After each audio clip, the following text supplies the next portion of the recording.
To quote the great Billy Ray Valentine, Merry New Year! You are here in 2024, and we are here with you on Big Ten Today. I'm Anthony Herron, of course, the coach. Dave Wannstedt is here with me alongside as well. We've got a jam-packed hour for you. Of course, we know that Michigan is now going to be in the college football playoff national championship game, so we will discuss every bit of that. We will also talk about Iowa and Wisconsin. They had New Year's Day bowls as well, and Trent Meacham will be here later on to talk about the action where 3 ranked Big Ten teams will be in action tonight. But, Coach, overall, the way that Michigan won that game against maybe the most successful brand in the history of the sport in some ways, I mean, the 2 biggest brands clashed, how big of a deal is it for the Wolverines, in some ways for the conference at large, for Michigan to make the Natty? Oh, it's huge. Before I get into that, I've got to say this. I'll tell you, Anthony, you are talented, okay? You are in the big chair. You are hosting. You're an analyst today. I'm impressed. I'm just sitting here I'm kind of just sitting here staring in space saying, this guy is, wow. I'll tell you what. I just get to sit next to you and talk some ball. No, it could be worse. I love it. I love it. No, it was, I think, yes, it was a big game, obviously, a big win for the program, for the school, for the Big Ten, for all the Michigan alums. But when you look at this football team and go back to their season, most people talk about when they have some adversity, and we've overcome adversity. Somebody got hurt, next guy had to step in, or there was you talk about adversity when your head coach misses 6 games, and Jim did a fantastic job, I thought, in his press conference early in the week of talking about it and giving the players the credit to being mature enough to deal with that. The assistant coaches to be able to step in, and everybody knows their role and what their job was to make sure the kids were prepared. So, and then to end up here playing for a national championship with all that on top of it, it's a great moment. Trust me, it doesn't happen. It just doesn't happen by accident. I've been in a lot of championship games for and you can win a game by accident, but to get to the championship game like Michigan is, that takes a lot of preparation, a lot of commitment, a lot of work, and a lot of execution, and they did it on all levels. A really remarkable season in so many different ways, and that certainly takes us to today's big story where Michigan will now become the 2nd Big Ten team to play in the college football playoff national championship. Of course, Ohio State has been there a couple of times. Jim Harbaugh, the head coach of the Wolverines, who has been a man who has led this program as a quarterback, now takes them to a national championship game appearance. As a coach, the way that defense, especially the pass rush for Michigan, was just able to overwhelm that Alabama offensive line. It's an offensive line that, especially early in the season, had some struggles in pass protection, but frankly, their O-line had begun to improve a lot for Alabama throughout the year. Their quarterback, Jalen Milroe, was beginning to play at a much higher level. Then each team had a month to prepare, and that was one of my questions I had going into this, Dave, is that Michigan had a month off, maybe get a little bit healthy. Alabama had a month off to game plan for that blitz package, but it really looked like, especially in the first half, that the plan that Jesse Minter and Jim Harbaugh put together was just too much for the Alabama offense to really get figured out. Yeah, it was, and this being a star defensive player yourself there in Iowa, defense wins championships, right? Offense sells tickets. Yeah. Okay, right. And I'll tell you what, that was the difference in this game. I mean, Alabama had 1 sack and 1 tackle for loss. That Michigan defense, 10 tackles for losses. That's tackles for loss. That's a running situation where we're hitting them on the backfield. And then we had 6 sacks. So, I mean, that's 16 plays that were on their side of the line of scrimmage when you combine the sacks. That is like, in a championship game, that was the difference in the game, in my opinion. I mean, the way that front played, and you mentioned the schemes. Jesse Minter and those defensive coaches did a great job. I mean, they did some things to take advantage of the personnel. Yeah. The younger players. Yeah, you had a freshman left tackle for Alabama, Caden Proctor, really talented guy, but he's young and on that stage for the first time. Yep, and when they ran a little twist, a little slant where they came inside him right down, he wasn't ready for it. And then the one big sack at the critical point, they line up 4 guys on one side and 1 on the other, and on the snap, the linebacker fires, and the defensive end on the other side drops into coverage. and they turn, and it's in their confusion. Yeah. And Michigan gets the sack off it. So it was the players executed again. There were some well-designed schemes defensively that gave these guys a chance. And, that's what we always said. You did it. I mean, defense should travel. If you know what to do and you give fanatical effort, you're going to play good defense. And that's what they did. Last week's show, when I was talking here, he said, what's the biggest concern you have? I said, I am concerned about the explosiveness by the speed and just busting things open, whether it was Alabama's receivers, running backs, quarterbacks. Yeah, they had even the QB run game, right? Right across the board. We've seen it all year long. And Michigan did a fantastic job of not giving up the big play. A couple of them. So, and in fact, Michigan had 6 plays over 20 yards. And I think Alabama had 2. And that was completely, because that was the talk. Can Michigan make big plays? Yeah. How are they going to score enough points? The last few weeks we've been conservative, but I'll tell you what, it happened in this game. It all came together. So the fact that now Michigan is here, does this feel like it is no doubt a successful season right now? Do you think there's any concern for Jim Harbaugh trying to get his team now re-engaged or locked in any enhanced way, getting ready for Monday in Houston? I don't think so. I mean, because these guys, between the assistant coach, with Jim being gone 6 games, and Jim said it, he says these guys have carried the torch. I mean, they are focused. I believe this team, they know what they want. And they're after one of these right here is what they're after. There we go. And I don't believe that anything is going to stop these guys from taking their foot off the pedal and slowing down. I mean, these guys are focused on winning a championship and all the adversity they've gone through, and now they're even a step closer. They won't have any problem being ready. Now they've got to go out and execute again. It was a big day for one of the future members of the Big Ten Conference. The Oregon Ducks won the Fiesta Bowl, did so in impressive fashion, a 45-6 victory over Liberty that frankly wasn't even that close by that 39-point margin. They won the game by a record-setting effort for Bo Nix at quarterback. And of course, current members, historic members of the Big Ten, Rose Bowl champions, the Michigan Wolverines, able to win that one, the granddaddy of them all, to punch their ticket to the national championship game. So now Michigan is the second Big Ten team in the CFP, the college football playoff era, to make the national championship game. Ohio State, a 1-1 record. In those national championships, they won the first one over Oregon and then eventually lost to Alabama a few years later. Now Michigan gets their opportunity to win their first national title in a quarter century. And I played against that team in '97, that Michigan squad, my freshman year at Iowa. And it wasn't this team that was, overwhelming in talent across the board. They certainly had guys who went on to great NFL success. But it seemed to me that a lot of the sort of intangible grit that you were talking about in our first segment here stands out to me about this squad, where they just kind of won't be denied. But they're going to face an opponent that's a much better offense in Washington than they've likely faced, I don't know, maybe at any point in their season here. What are your initial thoughts in this matchup we'll see between the Michigan Wolverines and the Washington Huskies? I got to ask you, do you get a vote for the Heisman Trophy? I do, yes. Did you vote for Michael Penix? Please tell me. If I would have just based it off of last night, I'd have had him first instead of second. He was second in my ballot. There's an old expression that goes back to when Christian McCaffrey came out. And they thought when he was at Stanford, and they thought he should have won the Heisman, and that's when they came out with the phrase Pac-12 after dark, because all the games are on so late, in the Midwest and the East Coast, that none of those writers and voters get a chance to see these kids play. I'm telling you what, Michael Penix, and I remember him when he was at Indiana, obviously, but this guy, I mean, he could be in the conversation for the first quarterback taken in the NFL draft. I mean, when you start comparing him to, Williams and Drake May and those guys, I mean, he was fantastic, and it all starts with him. If I'm Michigan and I'm playing defense, I'm Coach Minter and Harbaugh, I'm going to say, Alabama couldn't run the ball on us successfully. So, and Washington doesn't really want to run the ball.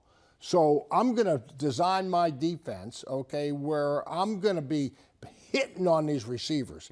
When they made their big plays yesterday, if you watch those wideouts, and they had 7 wideouts, 7 different guys catch passes.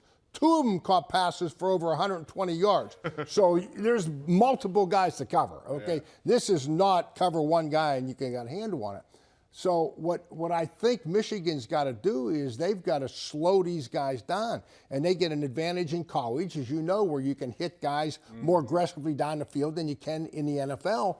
They need to take advantage of that and try to slow these guys down a little bit, because there was pass rush coming last night. Texas had guys coming, and this Michael Penix was getting the ball out, and he was throwing it, on the dime, and they weren't pressing him. That's my point. Yeah. Texas was not hitting these guys and slowing them up and making them adjust their routes. So it's going to be a little different scheme, because I don't know. I'm going to ask you: has Michigan seen a team like all Washington's offense? I mean, nobody in the Big Ten, right? Yeah, I don't think so. I mean, you think personnel-wise, Ohio State has that potential, but they weren't executing offensively in the way throughout this season like we've seen from Washington. And even to your point, I mean, deep at receiver, but then we did see where Washington's running back, Dylan Johnson, who has provided some physicality for them in the run game throughout the year, but then he got banged up late in the game, so we don't really know his status yet at this point. So if he's not out there, then it would seem that maybe Washington's offense is even that much more one-dimensional. The blitz package is really intriguing to me, because it was so impactful against Alabama last night. Penix can get the ball out of his hands pretty quickly, so we'll see how that part plays out. On the flip side, though, Coach, one additional former Hoosier, William Inge, Washington's defensive coordinator, he's able to scheme up things where Washington is effective in key moments. They're not the most dominant defense, but by comparison to where Michigan lately has faced Penn State, Michigan, Iowa, Alabama last night, Washington is not that caliber of defense. Do you think Michigan's offense will be able to take a step forward? I think that Michigan's offense, you got to take the air out of the football a little bit, which they do. I think this is set up good for Michigan, because they are not a team that's going to drop back, and they don't want it to, and throw it 45 times and throw it down the field a bunch, right? They want to control the ball, high percentage throws, run the ball as much as you'll let them. So I think it fits good. I think they can get after. I would challenge them up front, and you got to try to keep Penix off the field. The more opportunities he gets, sooner or later he's going to put the ball in the end zone. So we got to hold on to the football, Michigan offense, limit his opportunities. One of the most productive nights we have ever seen a quarterback have in the college football playoff was Michael Penix Jr. last night. Well, not every Big Ten team that took the field on New Year's Day had the type of success they were hoping for. The Iowa Hawkeyes lost the Citrus Bowl to Tennessee, got shut out in that game, and the offense was, similar to what the offense has been for Iowa as of late, which has, of course, been a big storyline with the Hawkeyes. 3 turnovers in the game for Iowa as well, and they've at least been at their best to have the Hawkeyes when they've been able to protect the football, dominate special teams, set their defense up, with some opportunities for takeaways and such. But even with a backup quarterback, Tennessee was able to find a way to start moving the ball on that Hawkeye defense. So the question of whether or not the offensive struggles were sustainable for Iowa, at least yesterday's game was an example of it. It made things too difficult for either phase to lead them to victory. So for Iowa as a program right now, of course, the offensive coordinator role, that job opening, is a big part of the storyline there. What do you think will suit, Kirk Ferentz, who's been there over a quarter century as the head coach, and where this program needs to go? Yeah, I think with a new coordinator coming in, people got to keep in mind, Kirk's not going to bring in a guy that runs a run and shoot, okay? He's been around too long, people, so just relax. Not picturing the air raid in Iowa City. No, he's going to win with defense, special teams. But I do think the quarterback situation, you got to solve that, And Iowa couldn't, they wouldn't have been in the championship game if it wasn't for their defense and special teams and not turning the ball over. So when you lose the turnover battle you turn over 3 times and they don't get any from their defense, Iowa's going to have a tough time beating anybody. So, that's got to change. And the quarterback thing, I mean, hopefully Cade McNamara comes back. I mean, I would love to see that because of the tough situation at Michigan. I mean, I was so excited about him last year, and unfortunately for everybody, him, Kirk, the whole team, we never got a real chance. So hopefully he gets back, and we'll see how the coordinator thing shakes out. But no, it was just a tough get-go. I mean, they couldn't make any plays. How they win games, they couldn't do it. Special teams or defense, and the offense was about the same. And this Tennessee team, coming into this game, well, if you look at the statistics all year long, they were around 200 or so running and 200 or so passing. Right, yeah. So they were a well-balanced team, and I was hoping that, with the new quarterback, a young quarterback that never really played, that maybe Iowa's defense could take advantage of them, but it was just a tough day. You mentioned Cade McNamara at quarterback and some of the hopes for what that can end up meaning in whatever version of Iowa's offense will be there moving forward. I'm wondering a little bit in the new look Big Ten, then adding some of the West Coast flavor, do you feel like the style of play, the complementary football of the Hawkeyes, will that still suit success in this conference moving forward without divisions and kind of knowing who they'll face every season in the Big Ten West? Well, I mean, if you're not playing great defense, I can tell you right now what's going to happen in the Big Ten. If you're not playing great defense, you better be able to score some points. Because the teams that we're bringing in, they all score points. Yeah. When you look at USC and Oregon, these guys are going to put the ball in the air and throw it. So either play defense or adjust your offense. That's your choices. Somehow we're going to have to score 24 points to win. That's what I'd be saying. So, it'll be different. It's going to be exciting. It's going to be a little bit more of a big play offense, I think, a big play conference with those teams coming in. It feels like with Wisconsin, and we saw some looks at it, it's maybe the best the Wisconsin passing attack has looked all season in the game they played yesterday.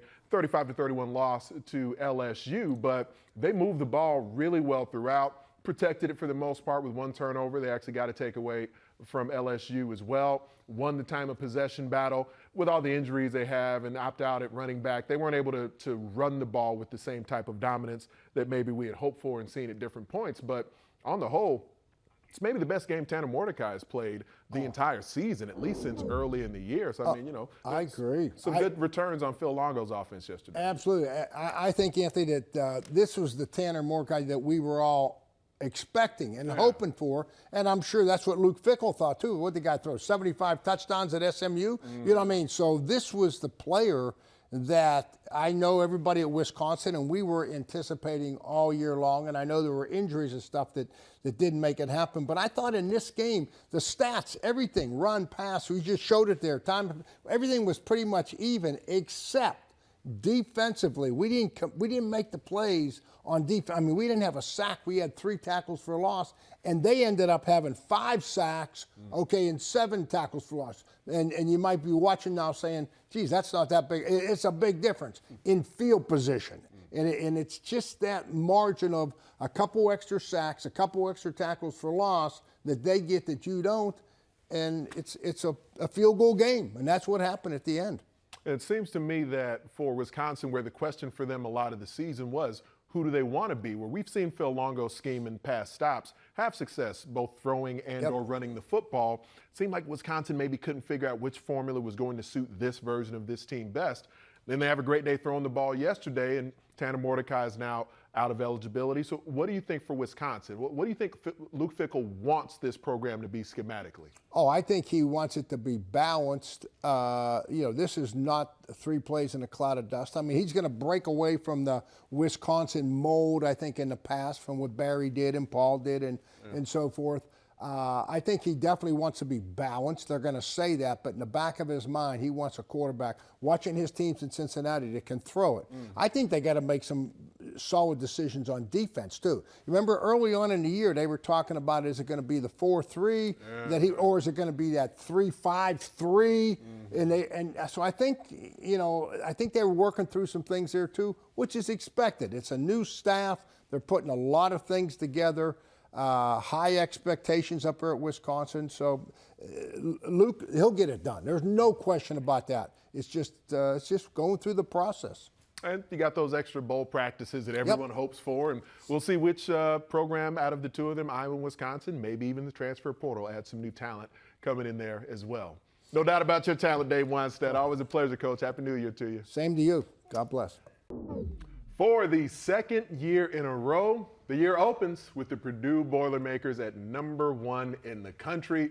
We see the Boilers at #1 in the land. And it's a great way to start the season. Now, last year that was the case. And then they very quickly lost to Rutgers and didn't maintain that #1 standing. But 3 ranked Big Ten teams in store for hitting the court tonight. Those tip-offs between Purdue and Maryland, Iowa and Wisconsin, Northwestern and Illinois mean that we are now in the thick of the conference slate on the men's side of things. And when conference play begins, we know that anything can happen. So to give us a sense for what we can expect, our resident soothsayer, Trent Meacham, now in the chair here to kind of break things down for us heading into it. And with Purdue being at #1, we were talking about it a bit on Friday, just what has impressed you so far this season with the Boilers. But now they'll be playing all their schedule against Big Ten teams who know them really well. The matchup tonight with Maryland, do you see anything in particular about Purdue that now they're in the conference play perhaps they should be concerned about? There's so much to like about Purdue. So if we start really looking at things, we're really getting critical with them. But you get into conference play, and these teams know you better. And I think it's relevant in this case to look at last season because Maryland played them really tight both games, won by 14 at home. This one's in College Park, Maryland tonight, and they held them to below 60 points last year. Now, Maryland this year is only giving up 63 points a game. Purdue's averaging about 90 points a game. So there's a really contrasting styles and the firepower from Purdue, but Maryland's defensive ability. They're great defending the 3 ball as well. Last year, too, I go back to last season, and Purdue shot 2 for 13 from 3 in both those games. So if Maryland can have a similar effort defensively, slow that Purdue offense down, and probably slow the game down in general, they could have a chance. Now, there's not as many true bigs in the Big Ten this season as maybe there had been in recent years, but Julian Reese is a legit big, and no one's as big as Zach Edey, but from a matchup perspective, it does seem like he can maybe pose some issues with his athleticism that he brings to things. What do you think about that on the interior with this game? Well, Reese it's his quickness that's his advantage pretty much every night out. He's going to have that against Zach Edey, also a lefty. That's just a little bit different as you get on the inside, finishing with the left hand. I also think about, though, Maryland's their lack of depth on the inside. You have a sophomore, Swanton Roger, who shows some promise, but is he the guy going up against Edey? If Reese is on the bench, do they move Donta Scott to the center, who's an undersized at the center position, but could space the floor a little bit? That matchup, though, on the interior is always tough when you face the Boilers, right? But Reese does pose some different things. He's experienced. He's quick, averaging about 14 and 10 this season. If he could get Edey into foul trouble, that totally changes the game. And if you're playing against Purdue, you can't shy away from the big fella. You got to go at him if you're Reese. If you're Donta Scott, maybe when they put him at the 5, just kind of thinking ahead, now can you space him out? But that's always going to be tough. Can Reese stay out of foul trouble and maybe put Edey into foul trouble? I'm curious about that. I'm glad you bring it up because the way that Zach Edey, at his size, I mean, he's such a mammoth guy where normally everyone's game plan going in would be, how do we get Edey into foul trouble and sort of make Purdue have to depend on others? They're more capable of depending on others with the way their backcourt has started to play. But how does Zach Edey, how does he find a way with being the focal point of every opponent? How has he so consistently stayed out of foul trouble? Well, I think it's his understanding of spacing and just using his size, doesn't overcommit, and also he's in great shape. Oftentimes, you guys get in foul trouble because they're tired, they're out of position, they're not locked in, and I think his focus, his just understanding of the game and positioning allows him not to be caught in situations where he could get into foul trouble. The other area I would look, though, of maybe putting pressure on Zach Edey, putting pressure on the Boilers is Jameer Young. Okay, Purdue, if you want to go to one area maybe, is they've given up some big games to opposing guards. Now, they faced some great ones, though. Yeah. Caleb Love had 29 against them for Arizona. Mark Sears had 35. Alabama point guard Boo Buie went for 30-plus on them. So can they slow down Jameer Young? That's a challenge for any team. And then can Jameer Young, maybe in ball screen situations, Zach Edey's back in a drop coverage, can he really get a full head of steam and attack him, maybe force him for some fouls or dish it out to some shooters? Maryland's, we've seen some players step up recently after Reese and Jameer Young. Donta Scott's playing better. Jamie Kaiser, Jahari Long last game doesn't typically start, subbed in for Jameer Young, who was out. He had 15 points, knocked down some threes. So if Maryland can knock down some shots, get into their press, maybe that could cause some interesting things tonight. We know the press where Purdue has handled it much better this season. There's no doubt about that, but that tends to be the game plan with folks wanting to speed the Boilers up. Speaking of game plans, we know that the way Northwestern and Illinois have constantly faced each other, where the Illini tend to win this game in recent seasons, but you look back to last year, where a similar cast of characters were available to both programs, they did split on each other's home courts. And Illinois, in Champaign, when they played, they had to have a furious comeback in the second half to make that happen, to get their win at home. How do you see this with them facing each other for the first time this season playing out? And Boo Buie went for 35 points that game. Terrence Shannon had a monster second half. I think he had like 25 points in the second half. They don't have him. So I think Illinois is still obviously figuring out life without Terrence Shannon, at least right now. Now they put up 104 points, knocked down 13 threes, had a lot of guys contributed. They looked great on Friday night. That was against FDU. It's going to get a lot tougher, but that will be a process of figuring out how do you replace 22 points a game? How do you replace your best perimeter defender? Now, they still have a lot of weapons, and you even look at that game against FDU, you see Marcus Damask, 11 points, 11 assists. He's a guy that needs to be a playmaker. Their point guard, Ty Rodgers, 10 points, 15 rebounds, 5 assists. So and what those guys are, they're 6'6", 6'7". You look across the board, this is a big team. Northwestern, on the contrary, is a pretty small team. So very contrasting styles of play. Northwestern will play 4 guards. They want to space the floor. Illinois offensively is going to play bully ball. They're going to try to post up their point guard. They're going to try to post up their 2 guard. And Northwestern really posts up one player, and that's their 4-man who's really a guard in Brooks Barnheiser. So just two different styles of play. I've always found Dane Danger to be a really intriguing guy in the short time that he's been in Champaign so far. Should more of the offense at various times maybe run through him with some of the skills that he seems to bring to the table in the post?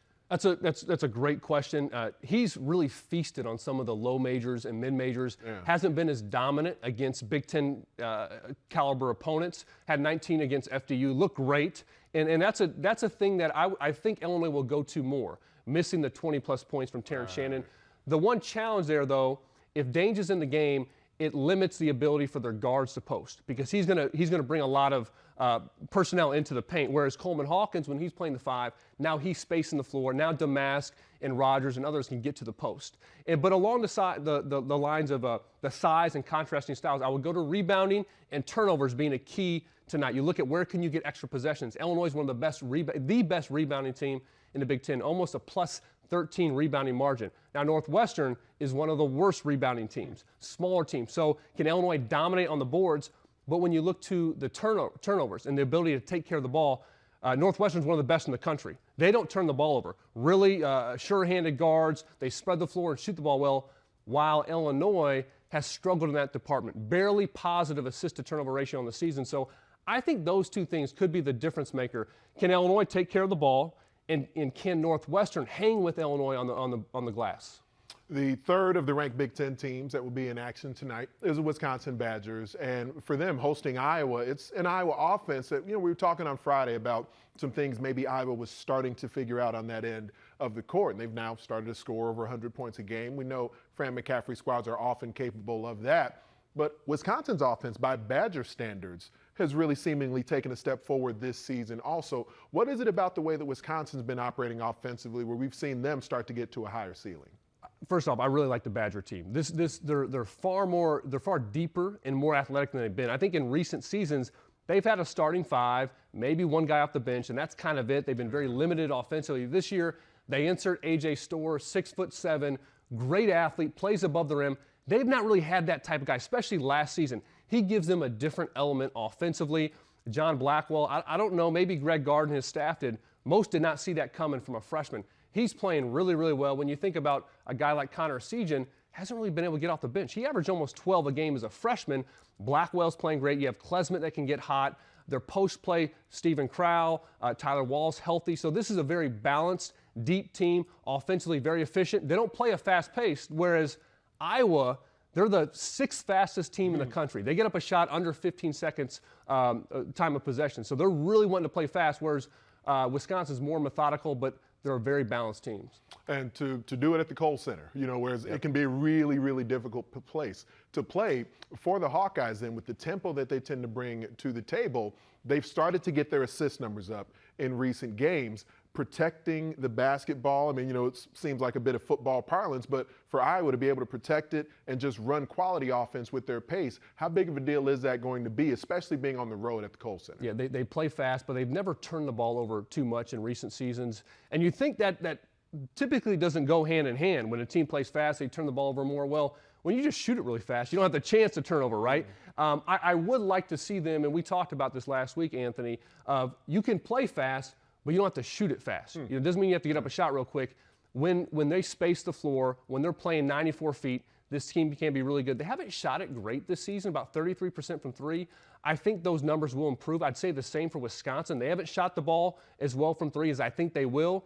But when Iowa is playing in the full court, they're really tough to stop. I think their keys, though, Tony Perkins and Peyton Sanford. I think those two guys need to even get more shots up. They go a lot inside. Ben Kricke's played great as a transfer. They got Owen Freeman. They start those two bigs now, are both really good players. But I think Perkins and Sanford have to be their guys. And when they're on their game, I mean, it's just like the momentum gets in their favor, and it's tough to stop them.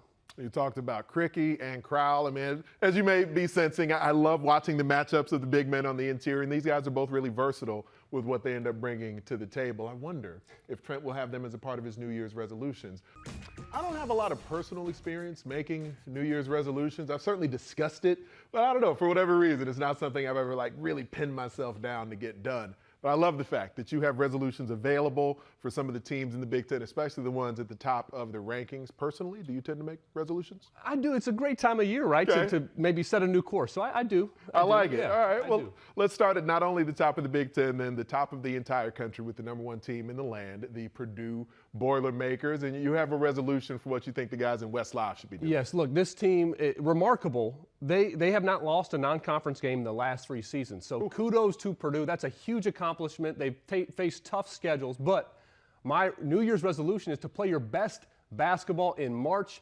That has not been the case the last couple seasons. I do believe this year will be different. But the goal for this team is to be playing their best ball when it matters the most so that they can actually play in April. That's the goal. And this team is good enough. So Purdue Boilermakers, you're playing great. Congrats on a great start to the season. But let's see you play better here when it matters the most. Out of curiosity, that mindset with Purdue, because part of the conversation for the conference at large in hoops is that maybe the style of play in the Big Ten is a part of the reason not as many teams advance deep when we get to March. Do you think that Matt Painter, should he in some ways coach his team to sort of a March style, or is the way they're playing right now just suitable for that anyway? I think how they're playing is suitable. Maybe just continue to develop that bench a little bit more. All right, like the sounds of that. Well, let's keep it moving then. Another team in the top 10 in Shanbanner. We were just talking about the Illinois Fighting Illini a moment ago. Yeah, no doubt, man. And they're playing well even without Terrence Shannon Jr. So for the moment, without the guy who's been their biggest star this season, what do you see as a resolution for Illinois? It's taking care of the basketball.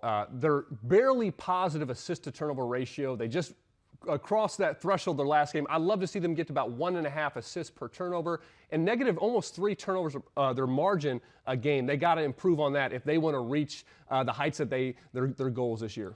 And one of the conversations about the Illini last season, and Brad Underwood even talked about it a lot, was that maybe things weren't as cohesive and guys maybe didn't play together as well. Is there a chance here without Terrence Shannon Jr. that they find a way for this to be something even more galvanizing for this year's squad? That could move you one or two ways, but I think just offensively they're going to have to share the ball more in order to generate more shots. So that those assists should tick up or need to tick up.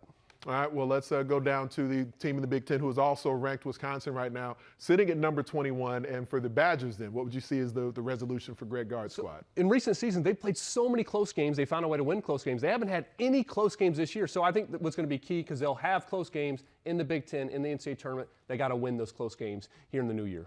And to find a way to win the close ones, you talked about their offense a few minutes ago and what's enhanced there. Do you think in Big Ten play, will this version of Wisconsin, this deeper version of the Badgers in Big Ten play, can this make them a conference championship threat?